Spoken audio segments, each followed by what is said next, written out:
Coming up. The second the fight started, the mixer and our other manager just started demanding like crazy splits. Do you think they were plotting all along? Dude, funny you ask, because like, kind of feels like it now that I backed up and thought about it. Kind of felt like a setup. Yeah. He was like to everybody, he's like eating his lunch and he goes, you see that pool over there? There's like this big pool. And we're like, yeah. And he's like, I've done enough coke in this hotel to fill that pool. And I was like, thank you, Mr. Steven Tyler, sir. Like, and I was like looking down just for like half the song, like singing into the mic. And I looked up and there was like 500 people stopped on the street. And there was like an old lady crying. And I was like, what is happening? Like, his love life is talked about all over the internet. He was on Dancing with the Stars despite not being able to dance. He once wrangled a kangaroo with his bare hands. I did what? He's your favorite reality TV fuckboy reformed. He can make a woman fall in love at first sight. He is Harry Jowsey, boyfriend material. All right, welcome back, you naughty little chickens. Today I'm joined by a multi-platinum recording artist, boy band member turned solo artist, Daniel Seavey, who's here to spill on his new album, his unique career journey, and give us some behind the scenes of the music industry. What is going on? I didn't write that. you wrote that? Yeah. You didn't write that. No, that was off the dome. That's crazy, man. How you doing? What an intro. I'm good, man. Guys, we've chilling. been having a crazy chat about the Church of the Flying Spaghetti Monster. If you haven't joined, you got to join. Yeah, he's getting me up to speed with all the Australian religions. I don't know how we got on that topic, but that's where we're at. If you were wondering. Okay, so you've toured all over the world. We'll get serious. Yeah. Where's your favorite place to go? Dude, I'm not just saying this because you're here. Australia is my favorite spot I've been to. Guys, he's been gassing me up as soon as you walked in. It's that, and there's a spot in Asia where they speak English. What am I talking? It almost feels like a mini Dubai. Wait, Singapore. I was like, they all speak. They speak English. Wait, in Singapore. Okay. Yeah. Top two, Australia and Singapore. What other language would they speak there? Is Singaporean? Singaporean, maybe? I don't know. We're going to get in trouble. Yeah. What is the most unhinged fan interaction you think you've had? Dude, that's a great question. It's been pretty chill in the more recent years, okay. But when we were in the band, we just had like the crazy fans like breaking into hotel rooms and that sort of thing. Yeah, it was. You let them in or no? I mean, I never intentionally let them in, but there were a couple times I got into my room and I was like, "Oh, what are you doing?" What? People got in your room? Yeah. What do you do with that? You call somebody. You close the door and you call your manager. You're like, "John, save me." Wait, what? Yeah. Wait, what's it like being in a boy band? Is that crazy or is it terrible? Oh, it was so fun. Okay. It was so fun. It was like my college experience. So yeah. It was kind of similar to college without the homework, so it freaking sounds rocked. ideal. It was fun, yeah. I want to join a boy band. You still could, honestly. You got the look, bro. When you're on tour in a boy band, yeah, is it like fans will figure out where you are, figure out your flights and stuff like that? Yes. How do they do that? We would land. I have no idea how they would find stuff, but you could post a picture from a hotel room, and in the background there could be like. This actually, it was a real thing that happened. The corner of a curtain showed, and they knew the design of fabric.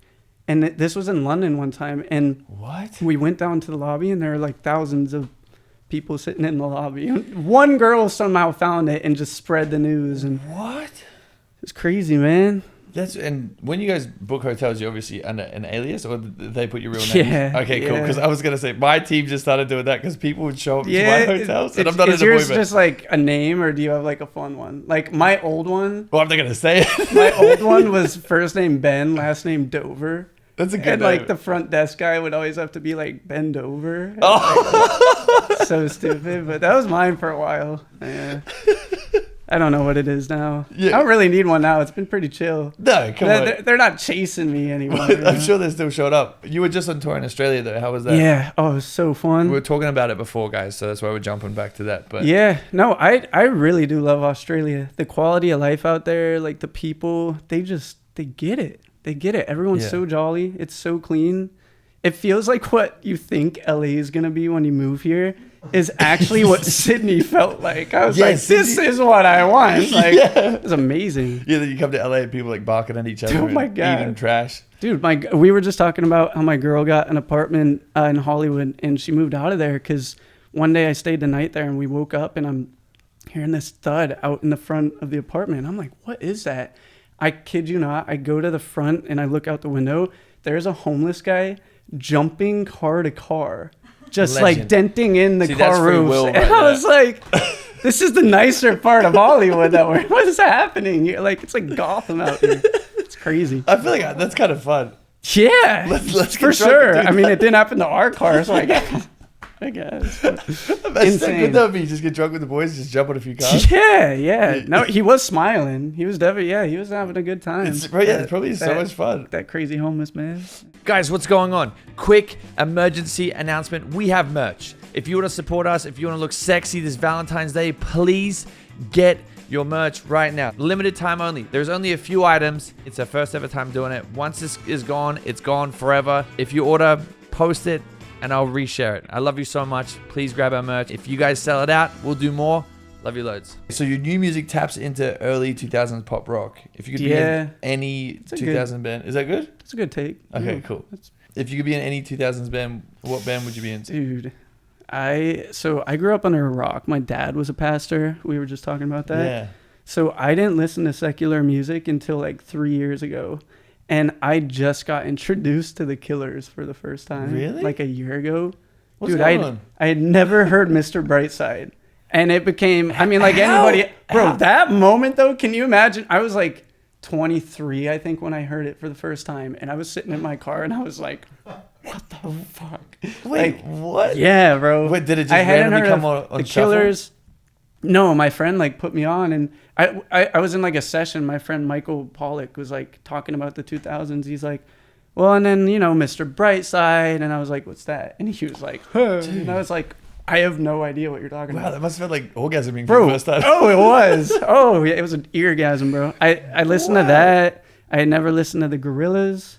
I didn't really even listen to Coldplay. Like, I knew there were a couple that like you can't avoid. Like, I knew Look at the Stars, but like. Yeah. There were a lot of cuts I didn't know, and so the last 2 years I've just been eating it up. But the Killers, that's the one. Yeah. But why could you not listen to it as a kid? Like, I don't understand the past though. Like he just was like, hey, no music. Too worldly, bro. I couldn't watch Harry Potter. Like, it was bad. Well, that makes sense. It was bad. Yeah, and then I joined a boy band and toured the world. So things changed. Wait, what? I literally left at like 15 from my church home. Yeah. And it was very different. This is the craziest turn of events. Yeah, it was pretty like black and white, I would say. Yeah, how did your dad get cool with that? Or you just were like, hey, Dad, I think he was a big fan of rock and roll. And so to some extent, he was like, if my kid has the opportunity, I'm going to let him chase his dreams. I mean, my dad rocks. He really does. And he definitely like helped me chase my dreams. But it was a crazy juxtaposition. Like going from like youth group to like playing sold out shows and getting chased. And I was like 17 maybe. That's wild. It was fun. Has he listened to Brightside? My dad? Yeah. Have you brought it up? The only band I remember him playing growing up, there was this band Cutlass and Skillet, but I think they were all church rock bands. No offense to the church rock band, but that's all I knew growing up though, and I thought that was like what everyone was listening to. I just grew up in a bubble, man. And I didn't even have a phone till I was like 16, so I didn't know what. Bro, I remember the first secular mainstream song I ever heard, but besides Adele, she was the one girl that made the household, so I just thought Adele like ruled the world pretty much, and she kind of does. Yeah. But I remember, bro, I was in 8th grade. It took this long to hear like a mainstream song, and some girl played me Jungle by Drake, and I was like, what is this shit? Like, I blew my mind. I had never heard an 808 in my life. Like, I was like, yo, like crazy. And then I joined a boy band, and we were like so focused on like top 40 radio. I was doing jingle balls, and so again, like then I kind of got up to speed with like the current pop artists like Ed Sheeran, and I was like well aware of that. Still had no idea anything past like 2016 music. Like, I just never took the time to listen. Dude, this is actually crazy, bro. Yeah, and it's been great timing for me making my first album, listening to all this stuff for the first time. It's so inspiring, dude. And yeah, that's true. I don't know. Like, I do think music rocked way more back then. Yeah, it's I way feel more like fun. if everyone feels that way, there's a reason. Like, I think it's just true. Well, that's how I felt this morning. I was driving and I wasn't having like the greatest morning, and then I put on Yeah. Nelly Furtado. Oh, Game changer. I only know the one. What's the one? What? What's the one like big Promiscuous one? or man eater? Promiscuous girl. Yeah. That's the only one, and I only know it from TikTok. I don't know any What? of her songs. Oh, okay. Yeah, Why were you well, so excited when I said? I don't know. You're like, oh yeah. I don't know. Yeah, maybe after this you could play me some. Like a bird, though. I'm like a bird, I only fly away. Damn, you hit that, bro. Actually, I do. Now that you're saying it. Yeah, oh, yeah. That was I sound like bro. Nelly? You hit it. Yeah. I Wait. like a bird. Yeah, that's the only part I know. Yeah. So what do you do? Like, how did you slowly transition into learning about all this new music and stuff? Was it kind Just of friends, writers. Like, I spent the last year writing my album, and so a lot of it was like, yeah? what do I like? And it was funny. I felt like intuitively, my like soul was like, there's something out there that just is more like texturally interesting and like melodically a little more pretty and like grittier, and then like the top 40 music that I like had grown up now on. And when I heard stuff like Coldplay and even like Borns, like I thought Borns was so sick. I was like, oh, so that's exactly what I thought didn't exist yet and has existed for 10 years. Like, blew my mind. But That's probably it's been so inspiring. That's probably gonna suck because you're like, I'm about to invent something new, and then you're like, oh wait. Yeah, it's a little discouraging because I'm like, damn, this is a really good song. This is untapped market. But, No one's heard this before. But there is something about like when you first listen to a song, you haven't built it up to be all that it is. It's like, I remember the first time I listened to Good Luck Babe, I was like, this is a good song. Now you're like, that is a song that cannot be touched. And like, when I heard Mr. Brightside the first time, I still had that fresh take of just like, whoa, this is cool and catchy, and I love the guitars. And so I go home and try to make something similar. I'm not intimidated by the song yet. Now, that's cool. A year into listening and knowing the history of the song, watching the festival performances, I'm like, dude, I could not write a song like that.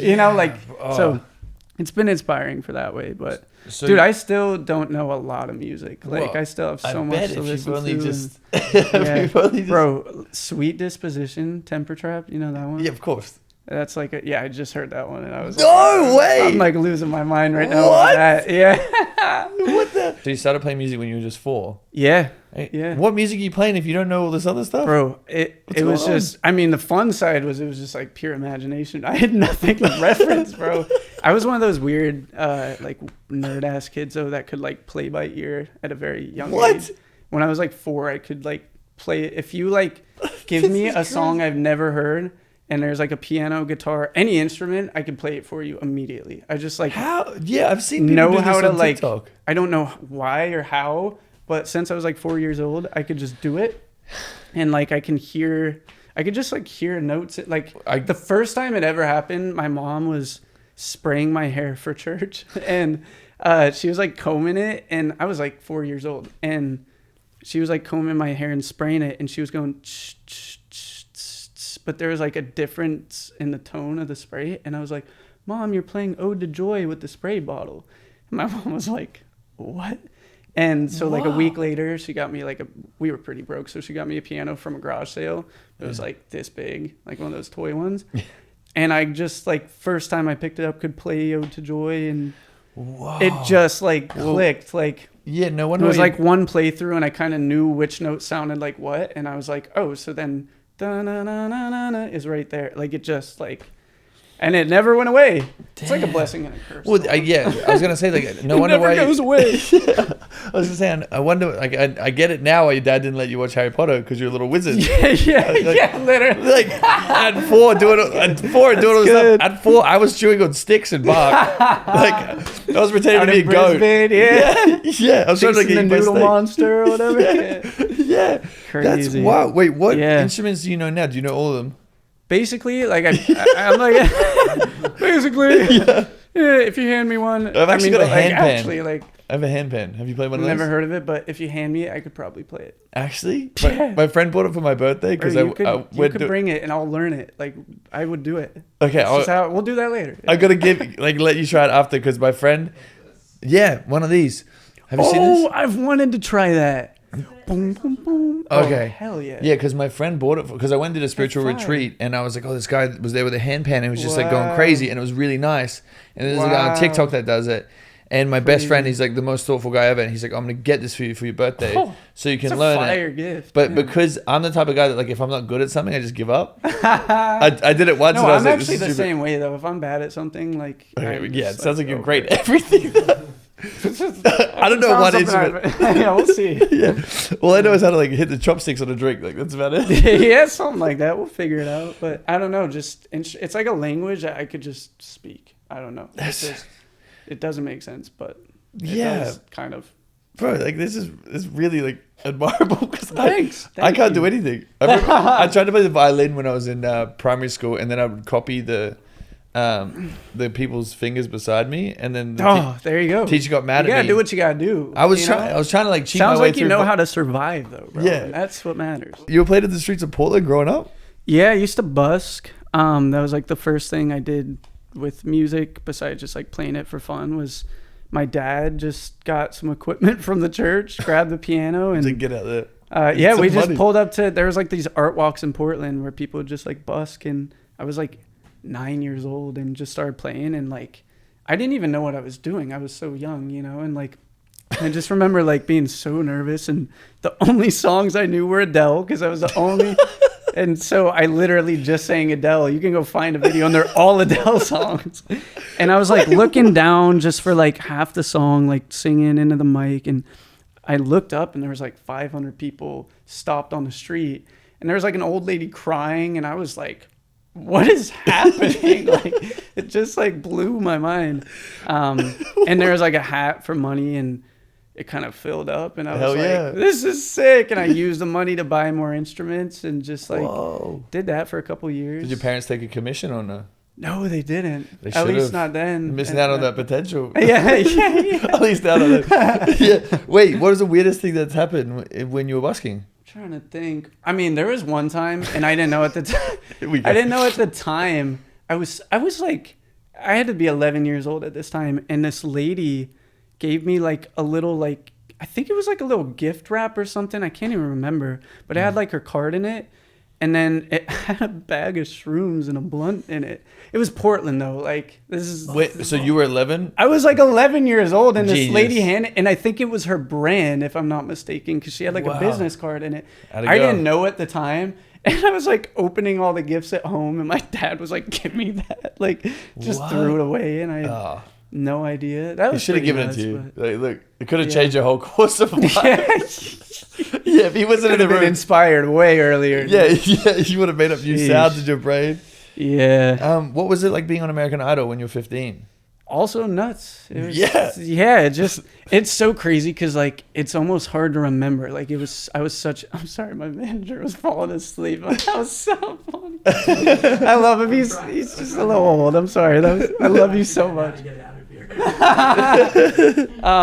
But yeah, no, American Idol, like it just, I mean, that was 10 years ago now, which is crazy. Wow. I was the youngest contestant, 15, and it just like kind of fell into my lap. I mean, my dad went through a lot to like get me there. He had to like figure out flights to San Fran, surprise me with it. Whoa. But I just like, I didn't even like, I was so young. I didn't have like the deciding factor of like, what if I'm bad? What if I'm good? Like, I was just like singing for the judges, you know, and it was like, I don't know, this is what I do. And it just worked out. And I do think by the end, I like definitely took it low for granted. I was so young that all I wanted to do was go back to high school. When I was doing the show, I was like, it's too much work. I didn't know it was gonna. And then I get voted off, and I go back home at 15. Can you imagine going from the show back to your hometown, doing your laundry, and like, Your laundry's bro, amazing. I did senior year back home. So I got off the show like junior year. Senior year, first week, dude, I was the man. I was like 4'11", but it didn't matter. Like I was the man. I bet you would have been like the mayor Running of school. it, bro. Like the girl of my dreams at the time, she liked me suddenly. Like everything was work. I was going to all the cool parties, and then like a week later, just nothing. Like everyone just shut out. I became Idol Boy. That was my nickname. That's kind of better than probably what I was. Pretty iconic now that I think about it. But no, I mean, it was. I hated it, bro. I was like, if I ever get a shot at doing music again for like as a career, I was like, I'm gonna go for it, and I'm not gonna complain like at all, ever. Wow. And yeah, I got another shot. Took it. Did you complain? And it worked out. What was the audition process like? Because for my shows that I go on, you just pretty much get naked on camera, and they're like, "Yep, he's good to go." Fire. Yeah, what about you? What kind of films you making, bro? Dating shows. Yeah. For sure. Okay. Yeah. I wasn't 15 on a Yeah. American Idol. That's good. Very different. Yeah. I was like, wow, you're young. But yeah, no. The first thing we did, it was like an arena. You pull up to an arena, and everyone was just like sitting around like producers. And you sang for the producers first.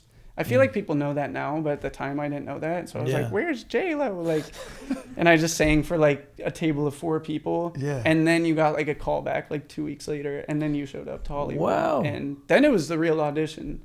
Whoa. So yeah, when I was in the arena, dude, there was like 20,000 people or something in there. Probably not that much. It was probably like 10,000. Yeah. I don't know. But I was like, I'm not getting in. Like, you know what I mean? That's like, it was just like crazy. the odds were like so. I was like, okay, this is fun. Like, I'm glad we're here. Yeah. And then they said yes. And then they said yes again. And it just kind of kept happening. And I got up to top 9, I think. Whoa. And every time it was just like, what is going on? Like, I have no idea why this is happening, you know, but it was so fun. Are they asking for your sob story and stuff like when you're doing the first thing? Because then like I know a lot of this like X Factor and stuff in Australia, right away they're putting on like the tearjerker like sob story. Like yeah, I think it was like different for everyone. Yeah. And I was just such a probably just confused. Like, dweeb ass little dorky 15-year-old that they were just like, I was cute. You know what I mean? They just like milked that. And like, I definitely gave them all the ammunition they needed. Like, God, if you think baby photos suck, bro, imagine having American Idol footage from 15. It's brutal. Nah, that's kind of cool. If my girlfriend wants to piss me off, she just pulls that up and I'm like, oh! Yeah, we're going to insert a bunch of it here right now. Yeah, all around your face. Dude. Wait, did your whole family go to Hollywood with you or just dad? So I had to have a chaperone at that time. Wow. So my parents were like trading off for a little bit. And then the family came out for like a couple things, but it was just like my parents at that time. And we were just staying kind of close to here. I guess not. We were staying at the Sunset Marquee. And that was also crazy because like, again, I didn't grow up with money, and that was like by far the nicest hotel I'd ever been in at that point. Yeah, but it's so cool. I was just like mind blown. And they have a studio under the hotel. It's like a hidden studio called Nightbird. And like, whoa. It was nuts. Like the whole thing was just this crazy like culture shock. Like again, I came from like youth group a week earlier, you know, playing Adele on the street literally with mushrooms. like, oh my God, I remember we like we met Steven Tyler. Yeah. We were like walking by, and he was like eating lunch, and like it was me and like the whole Idol crew, and he like saw us and he was like, Idol boys, like just like called us, and we were like, what? Whoa. And we like went up and met him, and I was just like freaking out. And then like he was like to everybody, he's like eating his lunch, and he goes, you see that pool over there? There's like this big pool. And we're like, yeah. And he's like, I've done enough coke in this hotel to fill that pool. And I was like, thank you, Mr. Steven Tyler, sir. Like, have a good day. Like, thank you so much. I don't know what we're going to do with Hollywood, man. Yeah. And like, That's I feel like crazy. I kind of, it's funny because I do feel like I kind of got to see like the tail end of like Hollywood before social media at 15. Yeah. And it was crazy. Like he was eating there, like his whole entourage turned left, and it was like Neo was sitting there with like, not even kidding, 10 girls on each arm. Legend. In this cabana with his fedora tipped down. He was just like this. And I was like, this place is crazy. Like 15, you know, I was like, what is happening? Just bizarre. Yeah, I bet when you went back to school, all your friends were probably like, tell me the craziest stuff. Yeah, for a week again. And then they were like, who are you? Like, yeah. Second Wind comes out in a few weeks. Yeah. Why? Second Wind just came out. It just came out? Yeah, it did just come out. Wow, we knew that. Second Wind's out right now. You gotta fire somebody. No, fire myself. Wait, why that title? So when I was writing it, honestly, this one came out a lot more like freestyle than most. Like, again, I was getting put on to music I hadn't heard. I'd never heard of Arcade Fire. Dude, Dude, what's that going on? music rips. We Yeah. were listening to Sprawl 2, one of my favorite songs now. And I was with my boys, this guy Noah Conrad and Slim Dan. They're just the homies, and we were just playing music, chilling. And they played that song, and I was like, we have to make something like this. And so it kind of has the same beat as Second Wind. Yeah. And I was like, we put a beat on like that, and I just started like jokingly, putting something out. Yeah. And we were like, wait, this is fire. And Do you think you're just having chased it. more fun making music now than you did in the past? Yeah. It's just way more fun. It's way more creative now. I mean, being in a boy band, it's just obviously it is kind of like a lot of the cliches you hear about, where it was very like, here's your music, just sing on it. It was like given to you, presented to you. And there's pros and cons to that. You don't have to like worry about the quality of your own art. It was like presented. It's already done. Yeah. But you never get to like say who you really are, and that rocks. Tough. And as an artist, obviously that became this like itch of mine where I was like, I really want to just show people what I made. Yeah. Well, I noticed with a few of my friends who do that stuff, like the song's already written, this is the beat, and they'll have an artist already singing over it, so you're like, this is what it's meant to sound like. That's what it was. That's what it was. That's crazy. And People don't know that. yeah, and that was the case for the band. It's not the case for me. I'm like kind of on my side. Like for me, it was like, if I'm gonna do it my own way now, I really want to do it the way I kind of like always wanted to. And I produce my own stuff. I write a lot of it on my own. And like, this is crazy. Thanks. Yeah, I just love that side of it. Like, I mean, it felt funny that like I play all these instruments by ear and never played them on my own records in the band. I was like, what's the point of this? What's the point of this gift I got? And so that's been pretty fun to mess with. Yeah. And but yeah, Second Wind was just like a freestyle. And when I first made it, I honestly wasn't obsessed with it. I was like, I don't know, it's like a little silly. And then like it just grew on me, and I think even the meaning of it became like so many things. I think the most obvious one was like coming out of the band, not knowing where I was gonna head. My fans totally gave me a second wind, and like, oh nice, fully gave me another chance at this that I didn't see possible. Like when I got out of the band, I kind of was like, all right, like back to Portland, like, and like was kind of like trying to be on the positive side of just accepting that.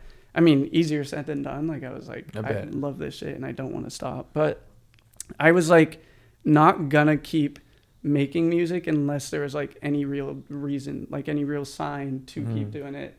And I put out some music, and it kind of just started taking, and you know, people were talking about it, and then Benson out of the blue reached out to have me open, and just stuff started kind of like falling out of the sky. And I was like, okay, I've seen a scenario like this, and it went really well for me that time, so I'm just going to chase it. Wow. Yeah, how did you pull yourself out of that dark hole when you left the boy band? Because that's probably the toughest, bro. Like an identity crisis bro, as well, was right? the tough, but it was like so much more gnarly than that, because it wasn't just right when my band broke up. We didn't break up because we like hated each other. We broke up because of lawsuits. So we had 4 lawsuits stacked on top of us from our old management that we're going to trial for in like 2 weeks, which is crazy. Wait, what? Yeah.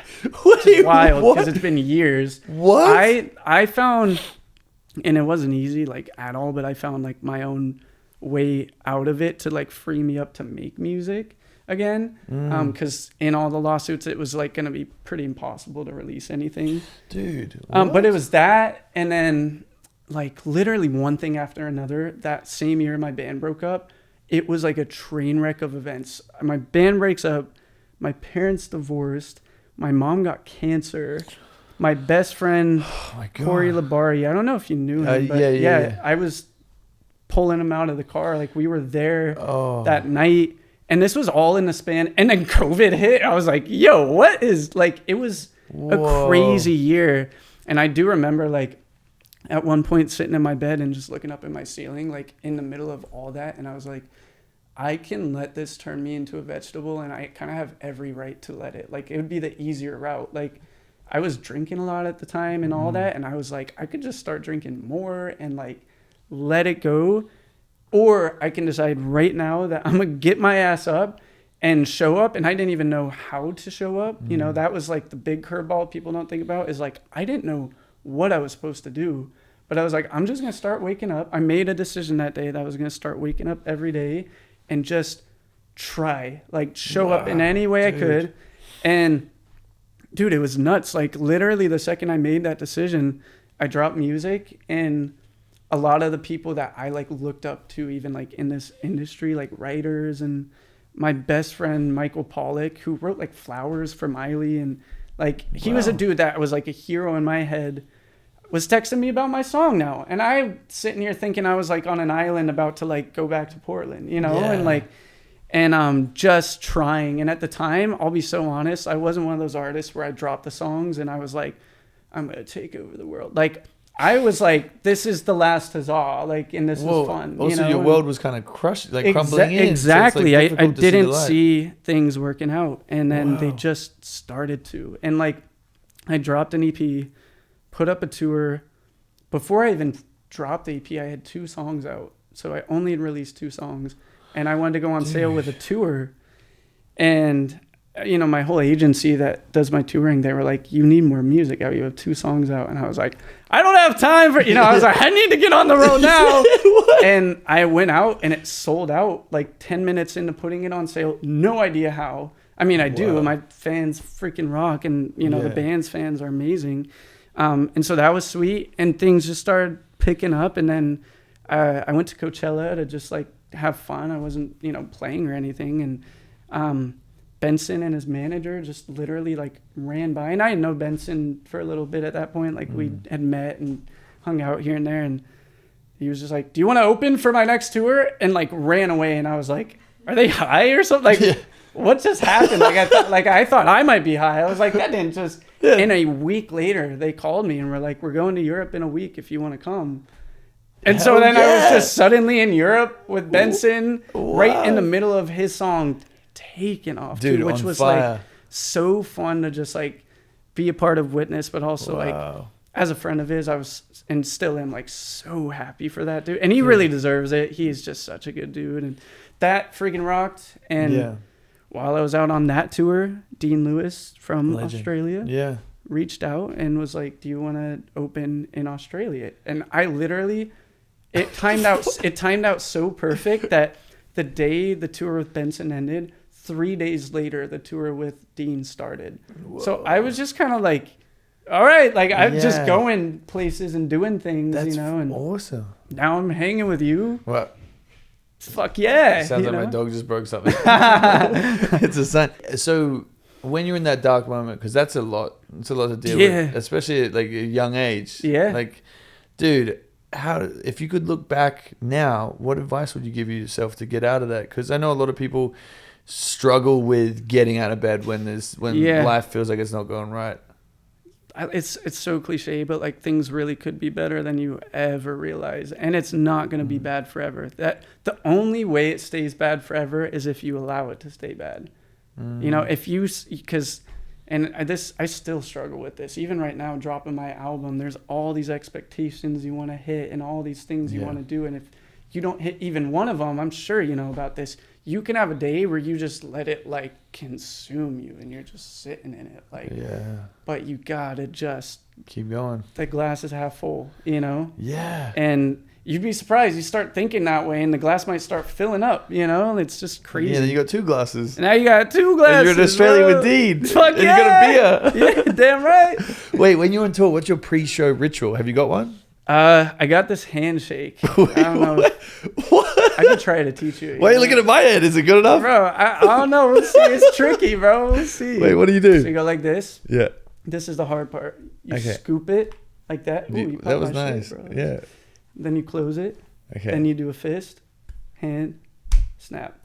But like, we do it like, so that's the hard part. It's the hook. You got to, but hook around the hand like this. Around, okay. Feel that? It's like sturdy. That's a good hand. So it's like, what's up, bro? We about to go on stage. And then, that was now just speed it up like 2 times. Wait, that's what you do before a show? Yeah, just do it. But like, I just do it with the whole band and then we rip it. I thought you got to be like, we have Uncrustables and flat incense. We do have Uncrustables though. That's on the writer, bro.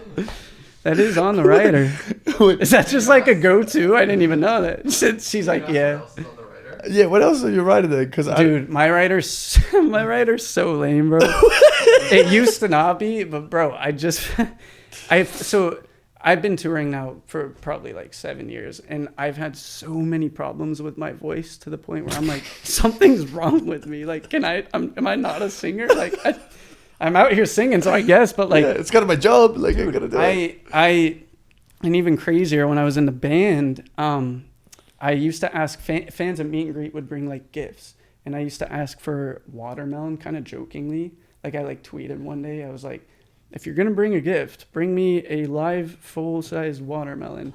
And I got hundreds of watermelons every day. Like, I shit you not, we filled the bottom. I have a picture on my phone somewhere.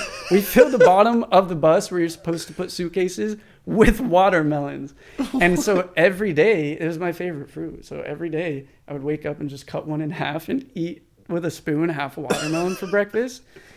I'm losing my voice every night, right? Like, I'm like going to the doctor like every 3 days. I got like strep throat, walking pneumonia, laryngitis, all within like a year. Walking pneumonia. Yeah, I don't know what the difference is, but apparently you can't walk if you have full pneumonia. I don't know. But what? I fully kept losing my voice. And when I got back to LA, this was a few years ago, I got an allergy test. Super allergic to watermelon. Like, severely allergic. And I was like eating it every morning. What? So now the last couple of years I've avoided watermelon. Oh, but I that's the started worst. having this problem still. And I'm like, what is my deal? Like, so I go and get another allergy test. What is my deal? And dude, I gotta like find a photo. Have it, Randy? You gotta send me. Bro, I'm so specifically in Australia, bro. Specifically in Australia. I went to Hobbiton, which was fire. Oh wait, is that in New Zealand? New Zealand, yeah. Went to Hobbiton, dream come true. Shit was awesome. And we did the cave worm thing. You did? Have you heard of that? The Blackwater rafting tour where there's the cave worms that glow. Terrible. Bro, it was sick. We did it all in a day. The next day, my whole body is just like red. And I'm like, what is fucking happening? So I get home, do the allergy test again, because I'm like, okay, I'm missing something. They did a grass and tree one this time. My whole left side of my back, bro, look at that shit. What? That's trees and grass. So then I find out. That's trees and grass. The whole point of this, that's trees and grass. I'm also super allergic to soy, which is in everything. What? So what is happening? My goddamn writer is fucking popcorn, oatmeal, and water. That's all I can fucking have out there. Wait, that's what I'm surviving off. You didn't listen to any music until you're like 16, and then now shit, in your 20s right. you figured out that you're allergic to everything, and you got and I still don't know shit about music.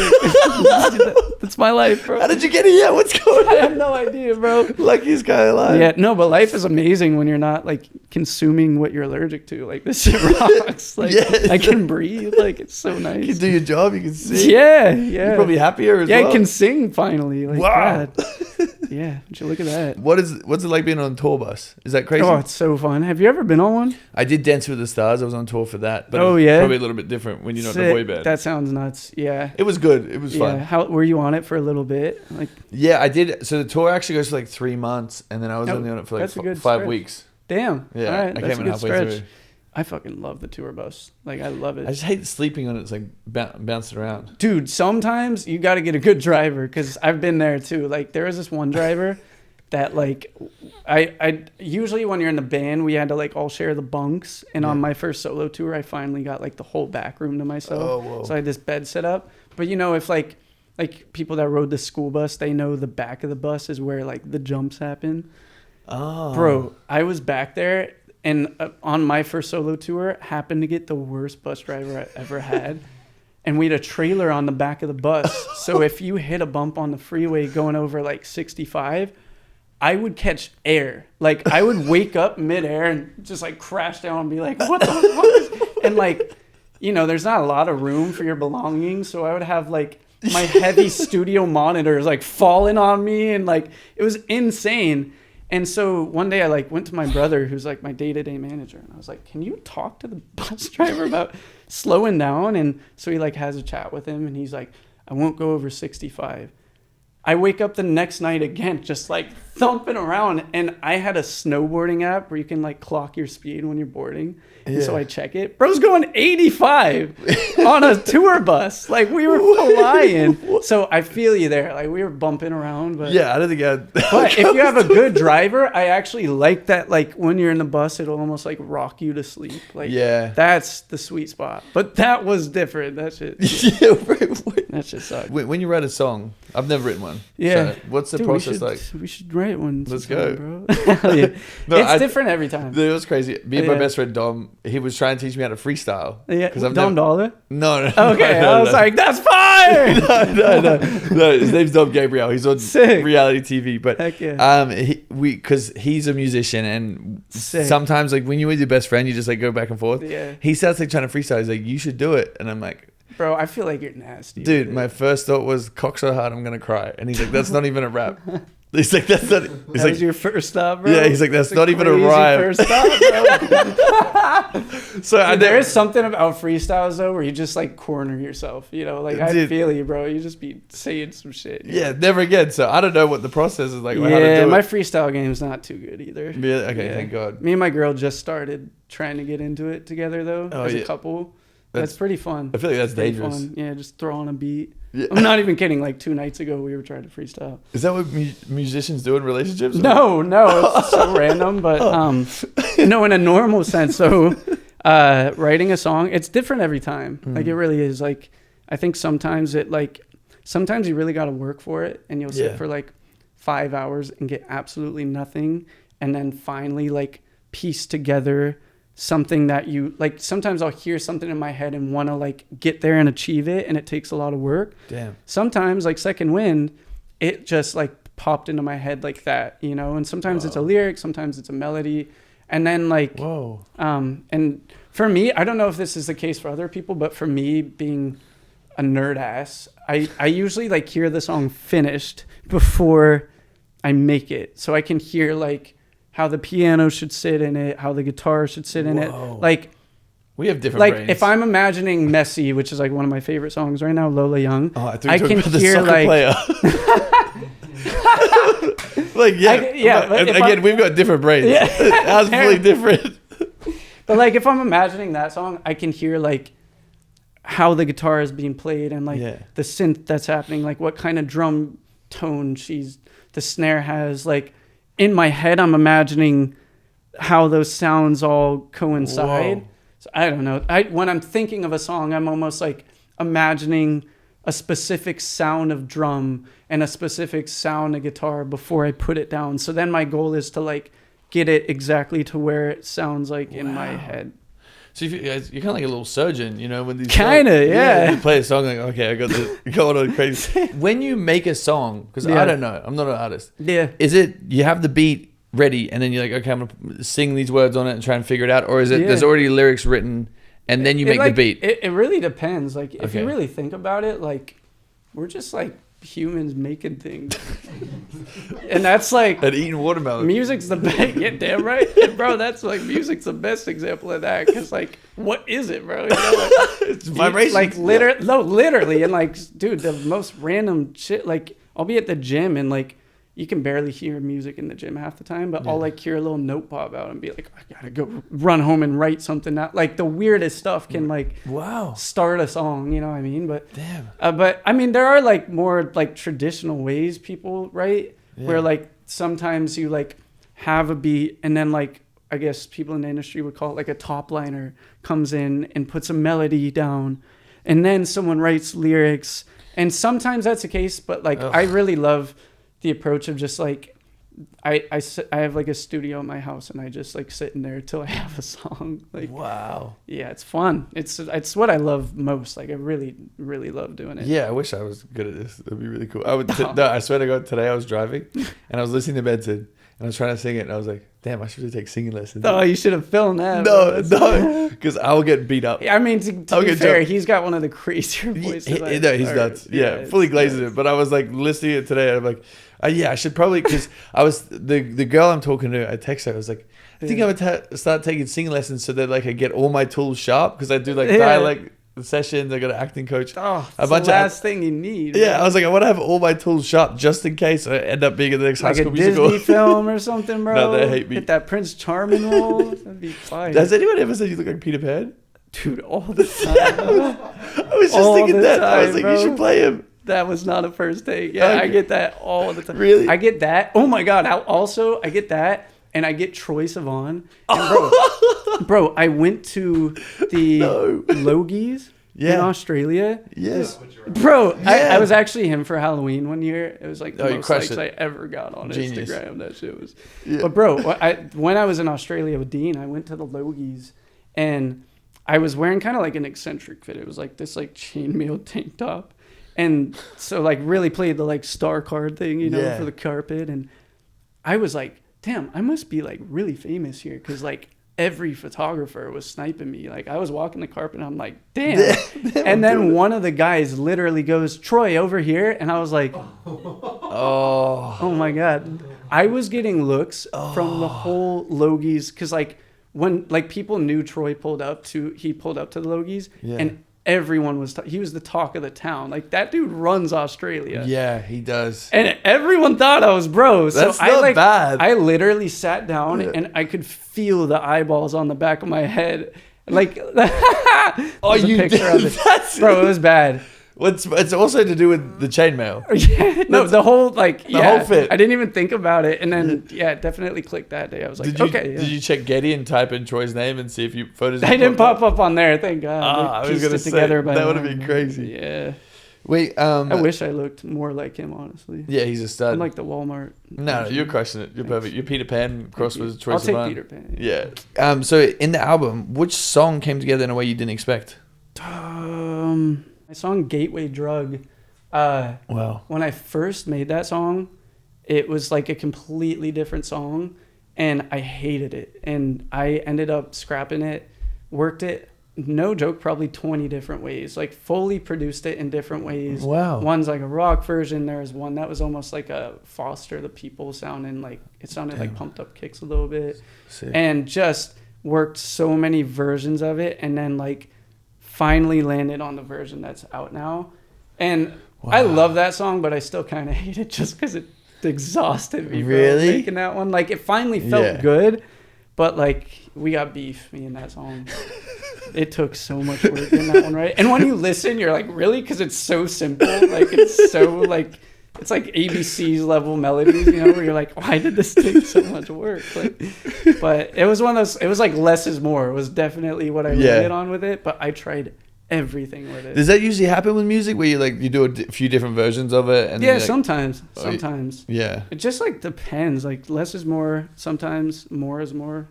Sometimes I don't know. It's just like I try to be open-minded on it and you know just like see where it lands. I try to like follow the song if that makes sense. Like when you like sing a certain melody, I feel like it like begs for like certain qualities in the sound of it. So I just try to like follow that. Bro, I can't even imagine. I just wake up and do a podcast. And try to take selfies. This is fire. No, you have a talent. I don't have a talent. I can't imagine doing this more than once a day. So props. No, you have a talent. I wish I could do something. I'm tall and clumsy. Come on, look at this man. Bro's a 10 out of 10. What's he talking about? Shit. Okay, so for the young artist there, or the young version of yourself, what advice would you give to them if they're either about to jump into a boy band or start their solo journey? Oh, get an attorney before you sign anything, bro. 100%. Like, please. Get a good attorney, actually. Yeah. Do you want to talk about the legal stuff at all? Or you're not allowed to? I think we could try. Yeah. It doesn't hurt to try. Yeah. So what happened? Your old manager will beat him up? No, we won't do that. Yeah. I'm gonna get sued. It's a good question. Like it's definitely a kind of a clusterfuck. But during COVID, the band and I were working on an album that I finally kind of got the right given to me, I guess, by management to write and produce the next album. But it became a lot more hefty of a task because I thought I was gonna, like write with other writers and kind of like learn from them and have like a bit of more of a mentorship. But it was just me writing and producing all of it up until I worked alongside the mixer of the album, this guy Jason Joshua, who's an amazing mixer, and he's produced here and there, but I don't trust anyone with 2 first names. Jason Joshua. Hey, you said it, not me. Shit. You're telling me. I'm sure he's a good guy, but yeah, I'm sure. Yeah, so we worked on that album for like a year, and it was definitely just like a big task on my part.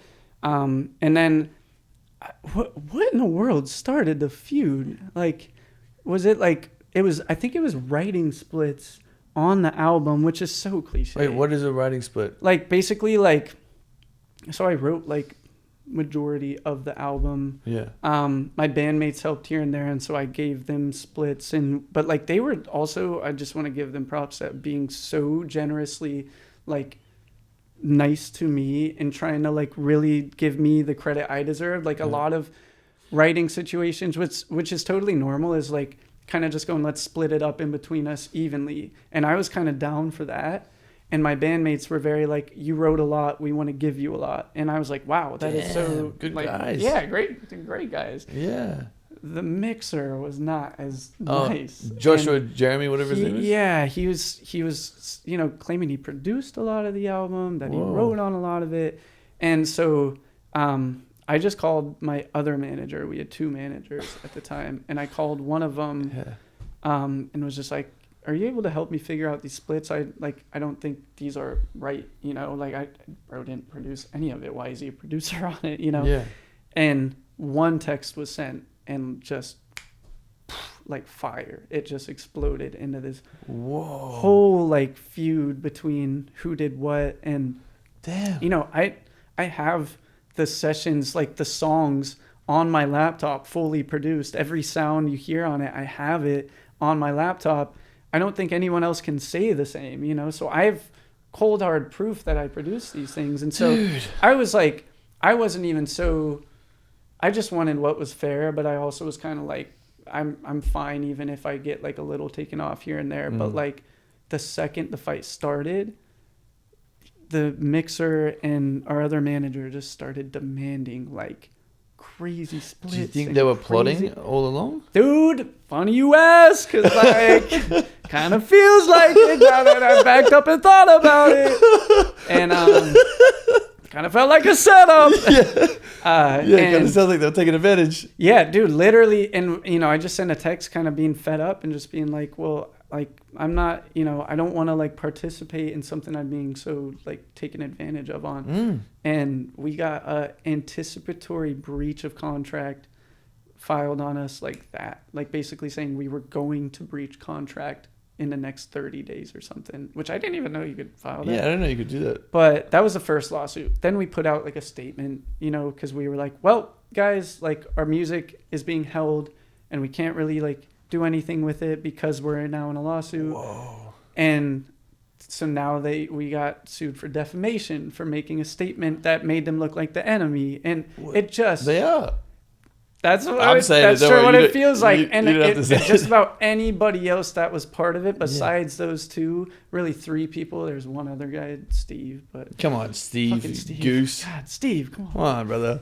Besides those 3 people, everybody else sees it for what it is. So it's like, guys, come on. Dude, like, so what how happened? Is everybody else seeing this clear and you can't? So you've got this banger album that just can't see the light of day. Well, we finally, they held this shit for ransom for like a month. And then we finally had to have our label, the head of our label, like directly call them for like 2 hours, and he like got it out of them.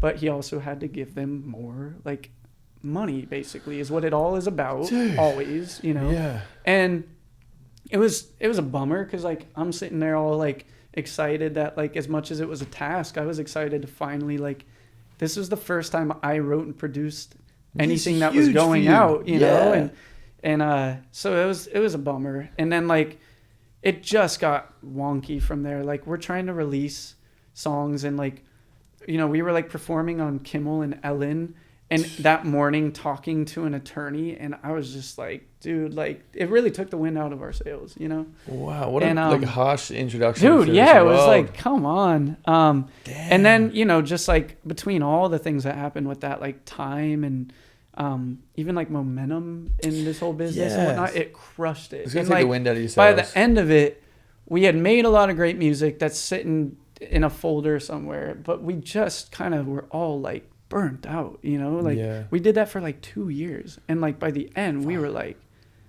dude, like it was like hard to hang in a room even though we loved each other. It was like the vibes were down like bad, you know?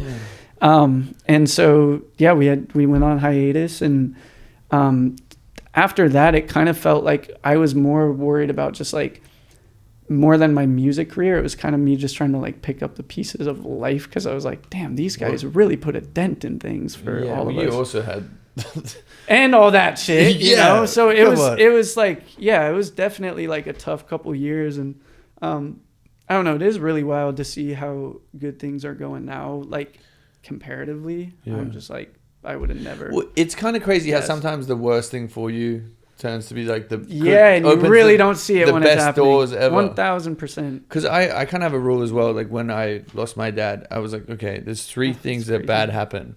Like the three things that always bad that happen before life gets really good. And I was like, okay, well, losing my dad is the worst thing that's ever happened to me. So this year is probably going to be the best year ever. And now you're here. That's what I'm talking about, bro. Dude, that's such a good way of putting it. Actually, because like, the worst things bring the best like satisfaction on the other side, I guess. Well, because one of my friends was saying Santa doesn't bring presents in the daytime. He only brings them at night. Fucking bar, bro. Yeah, put it in a song. I'm putting that in my next Christmas track. I can't wait to steal the royalties. That's a Christmas smash, bro. Yeah. I'll actually give you a percent. No, fully willing. No, it's not even mine. It's my friend Charlie Rocket. That's good though. Wait, how did the other boys deal with all that? Because surely, like that's. Dude, that's gotta suck on everyone. Yeah, it's been tough on everybody. I think everyone's trying their best, and that's like all you really can do.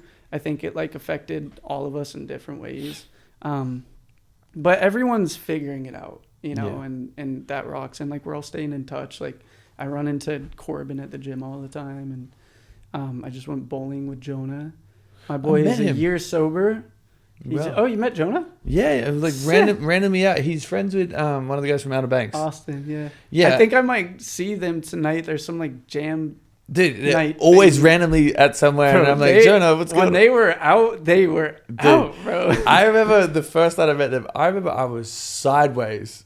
And I guess I knew of them, and and we were at Hyde or something, and then they just came to our table, and they were there. Bro, they are some menaces. Dude, those boys are menaces together.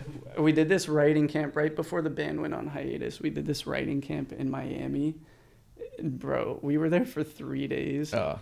It felt like I'd gone through a month. I went out for 2 nights with them, and I was like, guys, I don't know how. Wrap it up. Like, respect, honestly. Yeah. Thank God, though, I met my girlfriend the last night we were there, and she changed me for the better because it was about to get real bad if I didn't meet her. Yeah. Oh, my God. So you make your relationship, you made it pretty public, right? Yeah. I'm known for doing the same, but mine don't usually work out when I make it public. Like everyone kind of tells them to watch out. And it causes this crazy, like, I guess butterfly effect. They warn them? That's no, the craziest stuff that I've had is... You seem like a nice guy. No. No, I'm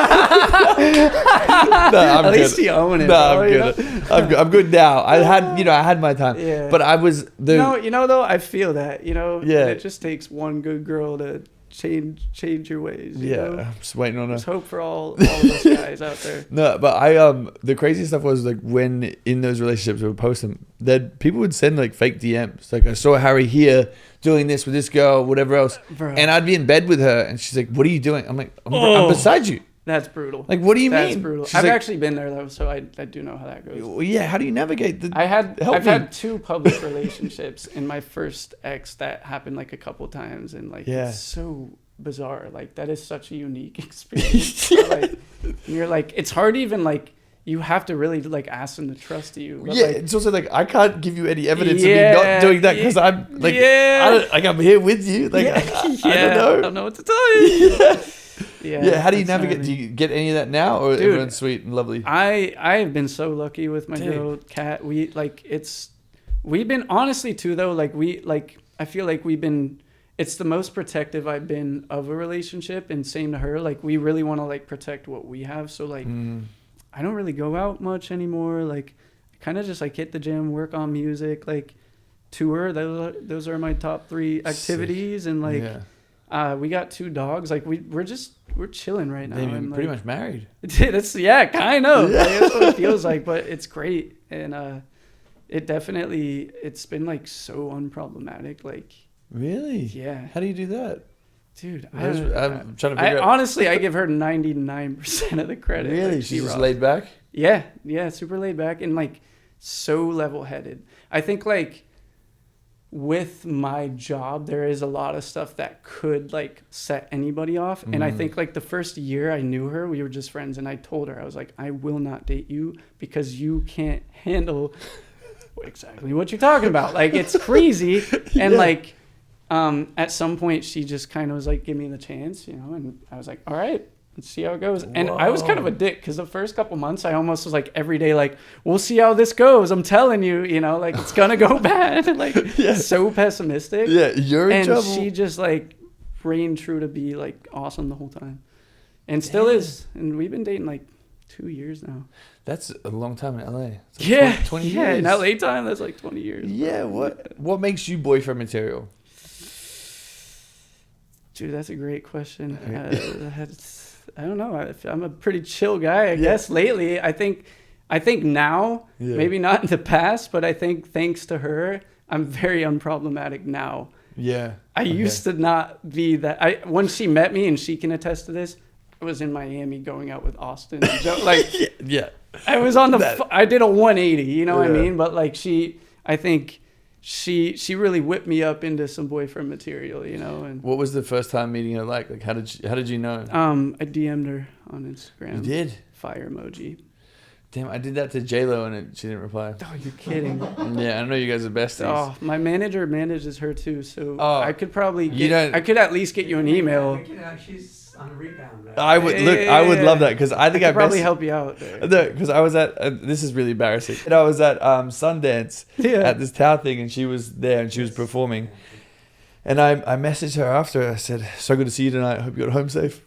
No reply. She doesn't know me, but I just thought it was funny because I was with my friends. I'd sent the second one, but yeah, if she's looking for a young stallion, I'm a guy. I'm sure she is. I wouldn't be surprised if she is. This is good. Yeah, it could be good. I'll have her on the podcast. I'd be so happy to be your Cupid to J-Lo. That'd be fire. That'd be my new biggest flex. That'd be sick. So I hope it works out. Yes, J-Lo, if you're watching, it's in your hands. Yeah, J-Lo, if you're watching this. Okay, but obviously you got a crazy busy schedule. In a relationship, how does that work? Because I know, dude. Again, like my girl is so just like chill and trusting. Because I was out on tour for half the year. And oh my God. Honestly too, like I was like, I tried to FaceTime her every day and that sort of thing. And some days I just couldn't. And like, not once did she make a problem out of it. Not like she was so understanding. Has she got any sisters? She does. Yeah? Yeah, and she's newly single. Oh! Martha. Shout out Martha. I'm going to hit your DMs. Oh my God, bro. Wait, that's crazy. Wait, that's crazy. I'm sure Martha would love to meet you. I would love Martha. Yeah. Is it Martha? Martha, yeah. Wait, what is she? She's from Madrid originally. I'm obsessed. I'm gonna marry Martha, I got you if you're watching. She might be. I hope so. Wait, what is one of your like normal non-musical days like? It's been a while since I've had a non-musical day, but okay. Is today non-musical?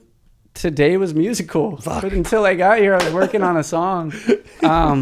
Dude, it's funny you ask because I've actually been trying to figure out what to do for fun in LA, and like. I gave up drinking like a year ago. Nice. Good. And it was funny. It wasn't even like a problem really. I just like stopped one day and haven't done it since. And now like I feel like I'm on some stride and I'm just like, don't want to do it again. But when you stop drinking here, there's nothing to do. Nothing. The other day, like my favorite icebreaker now, like in conversation with people in LA is like when you meet them, you're like, what do you do for fun out here? they draw blank every time. Like no one knows what to do. They're like, Pilates? I'm like, that's not an activity, a fun activity. Like you're working hard. That doesn't count. Yeah, you like, go to the gym, you're working with yourself. Yeah, and that's kind of what I do crazy. for fun now. Like it's like, I want to. I guess it's like there's not horse riding. Horse riding would be fire. Yeah, I think you can do a trail ride, but yeah, it's like it's probably not in LA. It's LA. I don't know. I grew up by like lakes and shit, and like that shit rocked. If you figure it out, can you let me know? Yeah, bro. And like going to the beach sounds like something you do in LA, but then realistically, it's so far. It's so far, bro. And it's a whole day thing. It's a whole day, and then there's also a bunch of homeless people there. It's it's not what you think. Yeah, like when you're around where I'm assuming where you grew up and where I grew up, it's like you can have like a private beach and like you can walk along and let the dogs go free and like hang out. Yeah, there's people smoking meth in Venice and peeing on themselves. Yeah, like it's not what you There's think. like needles washing up on the shore. Yeah, like I can't swim in this. Like, and the water's so cold. It's just not. We're over here complaining. Yeah, it could be so much worse though. Yeah, damn. Like, but like in terms of finding fun shit to do, let me know if you. I'm gonna find something. Yeah, I've been struggling to figure that one out. Actually, I was trying to take this girl on a date, and she refused. But I wanted to do like a beekeeping experience. There's one in LA. Beekeeping. Holy shit, bro! Let me know if you go. I'll pull up. Yeah, I'm terrified of bees. Really? But like, I'd be down. Probably allergic. Face my fears. Yeah, I probably am allergic. There's trees out there as well. Because you can like can't do it. Sorry. Because I grew up with my dad. He would teach us how to like keep bees, and you'd like walk. You'd have a suit, and you'd like. He taught you that? I was just like a. Well, we had a few beehives, and we just have our own. Is that normal? Like no, right? Like that's crazy. Dude, that's fire. That's crazy. Like keeping bees, you just know how to. That's sick. Yeah. Damn. Well, I don't know. Like respect. Yeah, just have our own honey is kind of nice. That's fire. So I was like trying to be like sentimental with this girl. I'm like, oh, like this is what we used to do, and I would love to take you on a date there because I realized, that's fire. Yeah, creative. I'm trying to do. I did a A, B, C, or D. Done, you know, no one's done it. Yeah, definitely not. Yeah, never. But wow, didn't work out. Oh, you didn't do it. Oh, yeah. I'll go on. You want to come with you? Yeah, let's go. Oh, fuck yeah, bro. We can make it a date. Yeah. Are you binging any TV shows right now? Dude, yeah. So same way I haven't watched or listened to any music growing up, I haven't really watched shows, so I'm watching all the classics. I just got into Lost, and I've never seen Lost. I haven't seen that. You haven't seen that? Oh, okay. See, so I'm not alone. No, I also haven't seen Titanic or The Notebook. Oh, and you're making fun of me for the music stuff. That's crazy. But it's kind of like you not watching The Notebook seems like mind blowing. Really? Yeah. Is that good? Yeah. Well, see, it's my thing now because I'm like. I feel like you could have played the dude in The Notebook, bro. Really? Yeah. Hell yeah. Yeah. Who was it? Was it Ryan Reynolds? No, it was Ryan Gosling. Yeah. Yeah. See, I know. I've seen a scene. Damn, I haven't even seen many films, and I saw it, but it's because of my girlfriend. I just fall asleep and everything.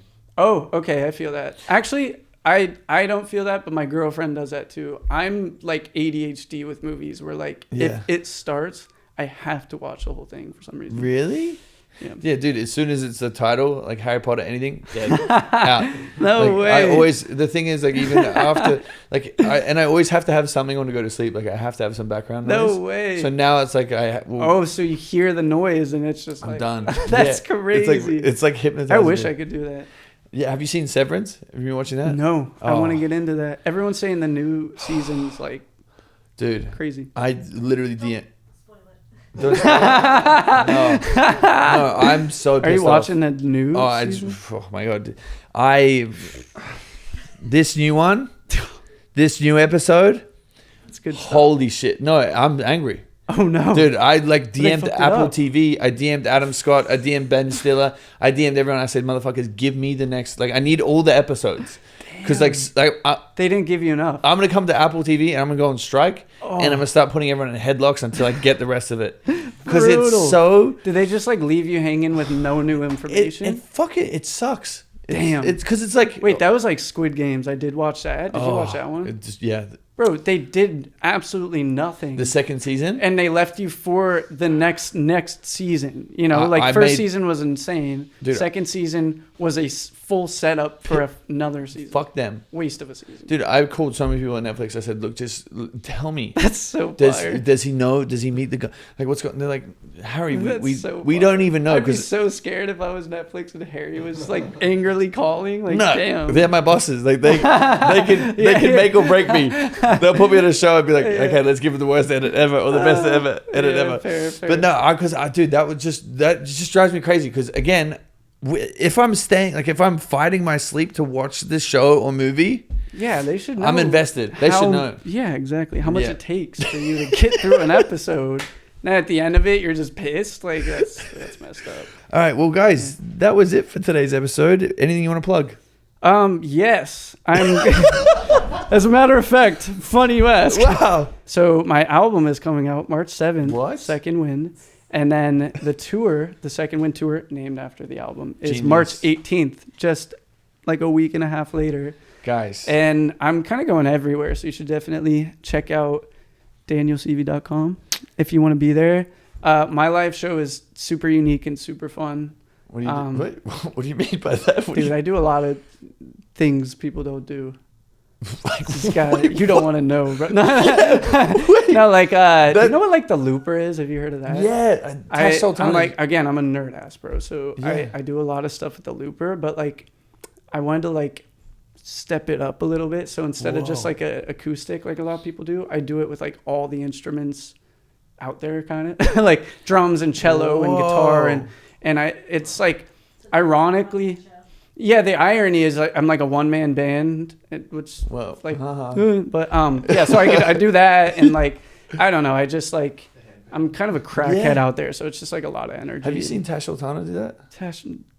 Yes, actually, the jungle, and then she did a tiny my front of house works for her too. So the guy that mixes the sound of the show does her show as well. So dude, we're insane. Learning a lot from their Queen show. Tash. Yeah. Shout out her. Well, guys, that was it for today's episode. If you did enjoy it, please give us 5 stars. And if you did enjoy Daniel, please go to a show. Thanks, and whatever unique experience it's going to be, it's Damn going to be great. Meanwhile, we're going to be beekeeping. We're going to be beekeeping with Marta. yep. Or Paul, Marta, honey you're on coming with us. Woo!